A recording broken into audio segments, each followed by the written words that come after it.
When we think about moving, cost is something that continuously comes up. I think it's probably one of the number one questions I get from clients or anyone who is thinking about it. It's always around how much will it cost me to live? How much does it cost to move? How much I should be paying for this? What does this cost? There's a lot of questions around cost. And cost absolutely is important. But what's even more important is having a financial structure around the cost that invariably we are going to incur. So when I lost my job and I had to decide what I was going to do next, it wasn't necessarily about what was going to be cheaper for me, but it was more around what lifestyle would I like to have at this age and stage for me. And when I thought about that, I also then had to add to the fact of, and how will you support that lifestyle? And that's the financial structure that we're referring to. How are you going to support yourself? Not just the immediate cost for moving, right? Because a lot of times our savings can take care of that, but the sustainability of the move. Once you are there, how do you survive every single day? And so let's talk about that today. Let's talk about the uncertainty of income that can happen when you live in a country where now you have to find a new source of income. Or you have to use your current sources of income and find a way to restructure them. Or explore new income sources that you may even have access to that you didn't even think about or even know about. And so when I lost a salary, which is supposedly dependable, that was coming in on a consistent basis, I now have to start thinking about what other things do I have that could come in on a consistent basis. And you have to think about that as well. If you plan on moving and being retired, what does your retirement income look like? If you plan on moving and then starting a business or working, what would that income look like? Because that income uncertainty really, I would say, grabs so many women. It almost grabs them so hard, it paralyzes them into such a fear, they get into analysis paralysis, they don't even move. And they find satisfaction by just researching and looking at YouTube channels and talking in groups instead of dealing what the real issue is: fear. Fear of income uncertainty. You think about your investments and you start to wonder about the fluctuation of them, because investments absolutely are not positively certain that they're going to give you an income all the time. So there is some uncertainty that could happen if you're totally depending upon investments. Absolutely. There is also some uncertainty if you are depending on maybe perhaps I'm going to find a new job. So there is a lot of uncertainty. But also you have to think about, what is your runway of income? And I love this term runway. We used to use it all the time when we talked about talent when I was working in HR. We would use the word runway when we would say, what is this person's runway? Which is mean, how far could they go in this organization? So I ask you, your income potential, how far could it go? How far could it take you in actually sustaining yourself? And your income potential could be the fact that you have knowledge and skills and experience, you have creativity, you have resilience, which would be required to open up a new business and start all over new, or the fact that you would look for contract or remote work. All of that would play into your runway. How was your runway on your investments? If they start to fluctuate, do you have some kind of support? And so you want to see the runway of what you have right now and how far it would carry you into the future. And so if you kind of understand that, it kind of starts to squash some of that fear. What we don't talk about is the emotional pressure of what happens when our finances are unstable. We begin to make very hasty decisions. I can't go. I don't know how much money I have. Or I'm a go and I'll just figure it out and wing it. But the instability is not a reason to do nothing. It's a reason to start thinking about what could I do and how could I build structure. And I want us to really think about the fact that financial structure is not something that you need to have a financial advisor always for, or not something that you always need to be afraid of. It just takes us some time and some planning. So let's think about this. What if I don't know my cost? How can I still structure my finances? Because relocation is about cost, but again, I'm telling you, it's about structuring your finances. So let's look at the different runways. Financial runway in terms of cash reserve. How much savings do you have? Liquid cash, right? That's also the difference. So let's talk about investment. That is a financial runway. Depends on what your portfolio looks like, how much you have of it in cash, how much you have it in maybe various EFTs, or if you have REITs, or whatever's in your portfolio, right? How does that pay you on some kind of monthly income? Do you have maybe some kind of account that you can convert, like your IRA or Roth, or something that you can convert into annuities that it would give you income? So looking at that and understanding that helps you in your planning. Oh my gosh, I can't say the word. How you can actually make your money liquid also plays into that fact as well, right? Because sometimes actually cashing out stocks, or whatever that is, or whatever your money is invested in, it could also really be difficult or expensive. So you also want to say how much of your money is pretty liquid as well, that you can get to it if you want. And what does your emergency fund look like? Do you have 3 to 6 months already saved up, that if that emergency fund was needed, then you could use that when you actually move? Now, your emergency fund of 3 to 6 months may be for your finances and what your financial situation looked like when you were in the United States. But now, as you're relocating, that emergency fund probably is going to look a lot different. And I probably would say your 3 to 6 months will probably maybe be 6 to 9 months, because your expenses are going to be lower. So when if you already have that, you're already in a pretty decent place. So when you're calculating your move, think about your investment, your liquid cash, your income. What happens if that is what you have? But then think about, what if your investments go wrong? What if the market just totally crashes and what you were expecting as dividends, or what you were expecting as a monthly income, is no longer there? What happens if perhaps maybe you thought you were going to get remote work, you thought you were going to start a business and start generating income, and if that doesn't happen? Think about those scenarios and plan for them. Don't say, oh, these happen, I can't go, but think about, like, what could I do to overcome them? And so in my case, I do have an investment property. I was hoping that person was going to stay there forever. I thought he was. I think he thought he was. But all of a sudden, an emergency happened in his family and he had to move. Now what? So that income that I was going to be expecting, oh my goodness, no longer there. And so I had already kind of had like a cushion in case, my tenants were actually going to move, how I would pay the rent even if they were not there. But when someone moves, not only when they move out, especially if they've been there for a while, you have to now go back and you got to paint and clean and fix what's broken and all the things. Well, that is a cost. And so that's something that you have to think about planning for when you are having any kind of investments. They may not always be there in paying you. And what do you do when you're not? Got a call just yesterday, that there was a water leak. Now what? Because I did get a new person in there. So now what? But I had already had a plan for that as well. So plan for these kind of things, so this way they're not a shock to your finances. You already have some things taken care of. So let's talk about the different infrastructures that you could have to support you, not only for your move, but also for your sustainability.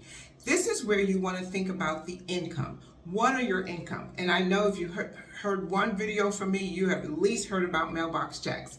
I love mailbox checks. I encourage my clients to have at least one mailbox check. That is money that is going to come to you every single month. It doesn't care what the market says. It doesn't care if you're sleepy or tired and you don't want to get up. It doesn't care if clients are not buying. It doesn't care if your vision is wrong, your implementation sucks.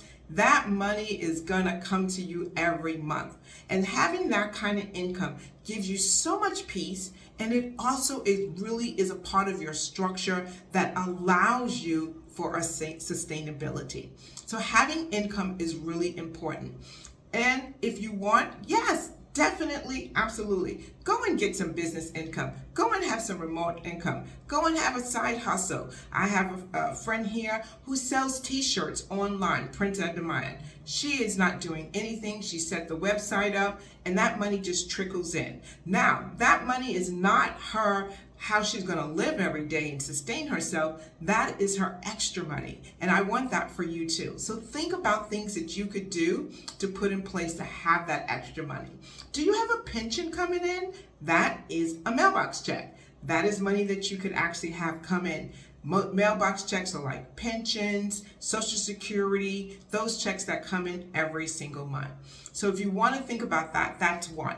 Then remote jobs. Are you going to look for remote work? Now, remote work in this environment is getting less and less for anywhere. There are quite a few remote positions that are United States based. So if you're looking for a remote anywhere, give yourself a really long runway and timeline to find that position because they're not that abundant. And let's think about that. That remote job could be, once you establish it, be something that you can use to hold you over. Another thing is business income. Could also not necessarily be starting a business, but how about something like going on to Upwork, on Fiverr, if you have those kind of skills that are marketable. Those are things that you can get on a regular basis to be coming in. May not be the same client, but several clients could definitely supplement your income with that. And passive income, of course, is all the things you want to think about. Building yourself some kind of way of, like my friend with the print on demand, that's passive income for her. She doesn't have to do anything. They go on her site, they press their button. She also has a skincare line. They go on the site, they press the button, they order the stuff. Someone else does the fulfillment. What could you do? Something like that. What else could you do to have passive income coming in for you that once you build it, it will continue to produce again and again? And then there's also contracts. Maybe you can get some kind of contract that would also give you income. So these are ways to build income for you.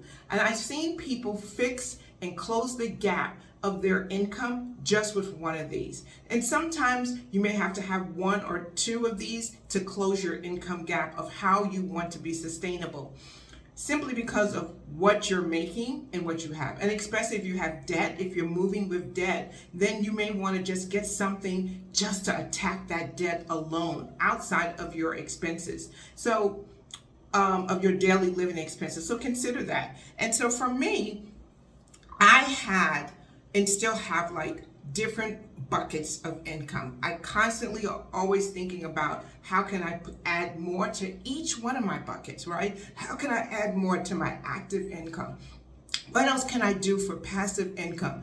Are my investments this strong? And do I need to do something else in my investments, right? So I'm always thinking about not just having those and leaving them, but also thinking about every single one of those buckets, how I can increase them, add more to them, change them around. Am I really getting the most out of them?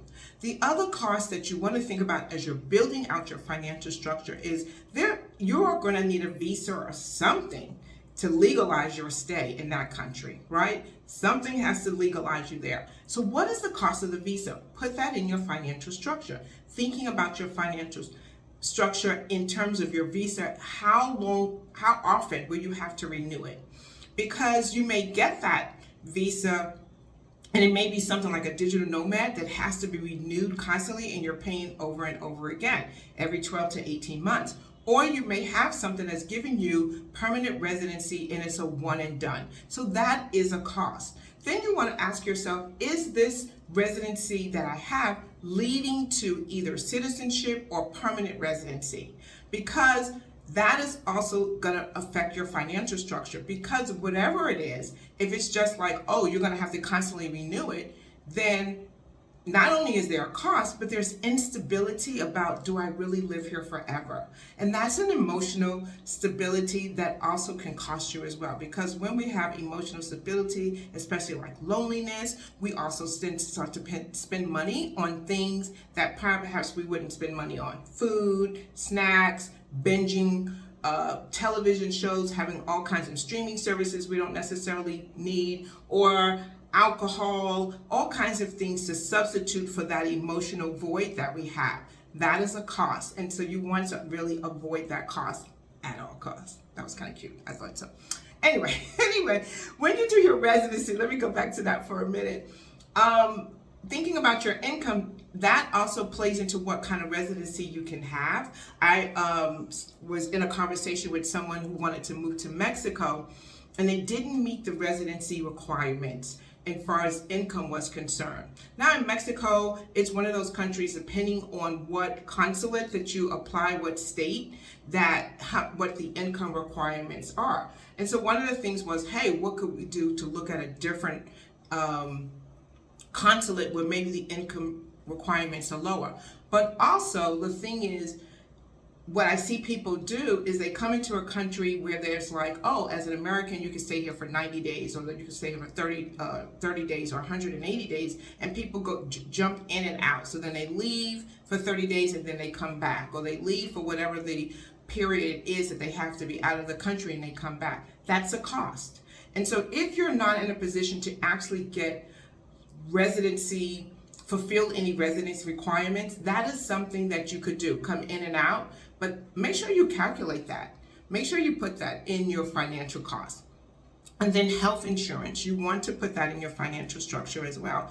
Are you going to now have health insurance from the US, or are you going to buy global insurance, which also has a cost? And if you're not going to have insurance, do you have some money tucked away for emergency healthcare situations? If you had to have an operation, or if you had to be evacuated in ambulance, to another country or whatever, think about that. And yeah, you want to think about repatriation as well. That's a cost. If you pass away in the country that you're in, who's going to pay for that to go back? Your family, did they budget for it? So that's another cost. And tax. Yes, the IRS, I always tell you, is still looking for you. So what is the tax implications of everything you're doing, and how have you budgeted for your tax? Think about that. And just have an idea of what is going to be around your tax obligations before you go. We always love to work with our international tax accountant that's on our team to make sure that our clients know before they go what country they chose, what it would mean for them in terms of tax applications. That's something you want to think about. And so for Black women, I know we have some very unique things that tap into us when we think about our finances, our aging parents, our children, who else are we supporting. That's a lot of our finance goes to that. So think about your aging parents. Are you still supporting them? And if you are, how? Can you continue to do that when you relocate? So my financial support to my mom has adjusted since I have relocated and I don't have the same income level that I had before. But I am still supporting her emotionally, logistically, and somewhat financially as well. And so that is something that you want to absolutely move. I hear from women all the time, I can't move right now because of my aging parent, or my parents. And if that is your case, think about how you can structure a way that you can still live your dream of moving and still financially support them, emotionally support them, or whatever the support you were giving before. No one wants to abandon our parents, but we also don't want to abandon our dream. So let's talk about how you can do both. Figure that out. Call me. I'll let you help you figure that out. Let's talk about these adult children, oh my goodness, who are 21, 34, 41, whatever they are, and they're still dipping into our pockets. That's a whole sermon in itself. Not going to get into that sermon, but I will tell you, start planning, structuring around that.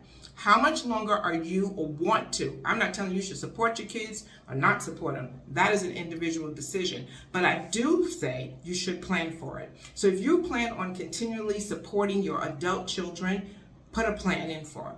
You may also want to look at how you're going to start decreasing that support. Put a plan in for that. So one of my clients, that's what we're doing right now.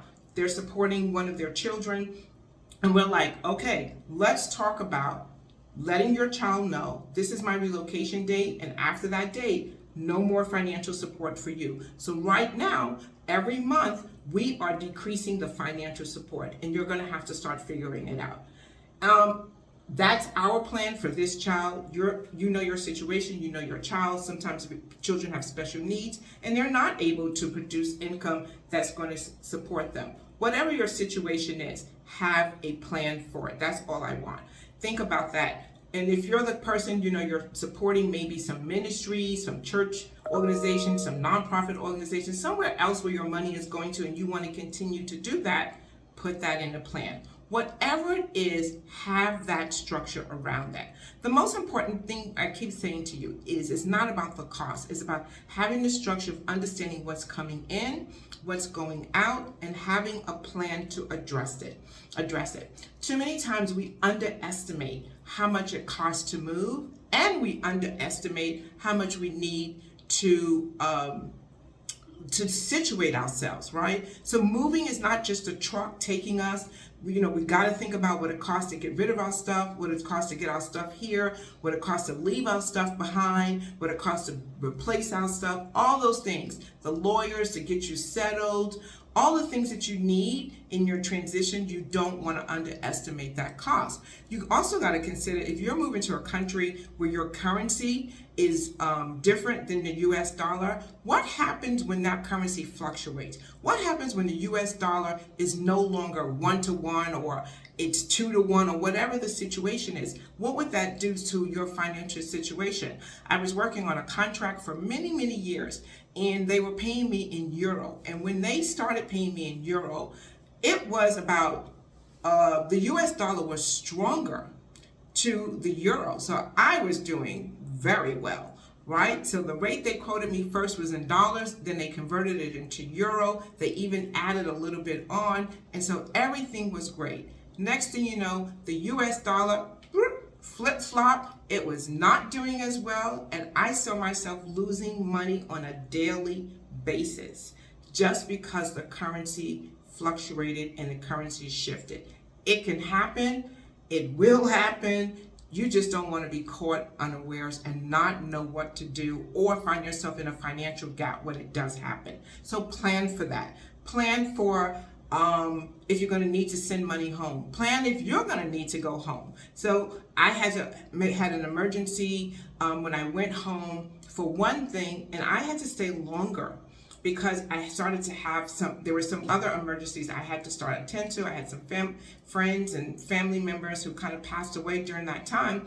I had to constantly change my airline ticket. That was a cost I did not plan for.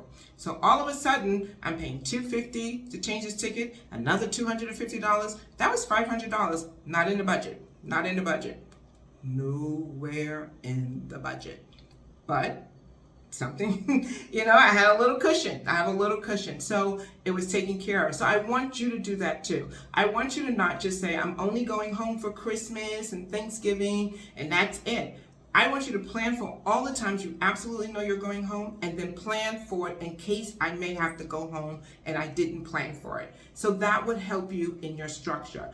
Income is stable when I don't know when income is ever stable except for mailbox checks. And you know what? The way this government is threatening those Social Security checks, that may not be stable income either. But that too is another video. But I want us to think about this too, is healthcare surprises, because you may be a very healthy person. I consider myself a very healthy person. I'm so excited at this age that I am on no medications. But you know what? Anything could happen.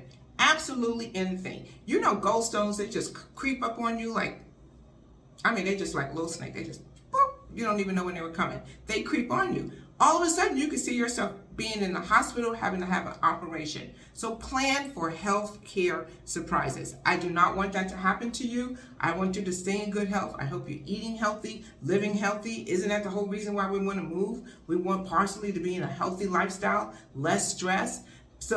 But things could also happen. So I want you to think about that, because everything is not about cheaper, cheaper, cheaper. It's about planning and having a plan for things if they come in order. So first, what we want to do, stabilize our income, know where it's coming from, know what kind of income we have coming in, understand the runway, the potential of how much money we have and can have.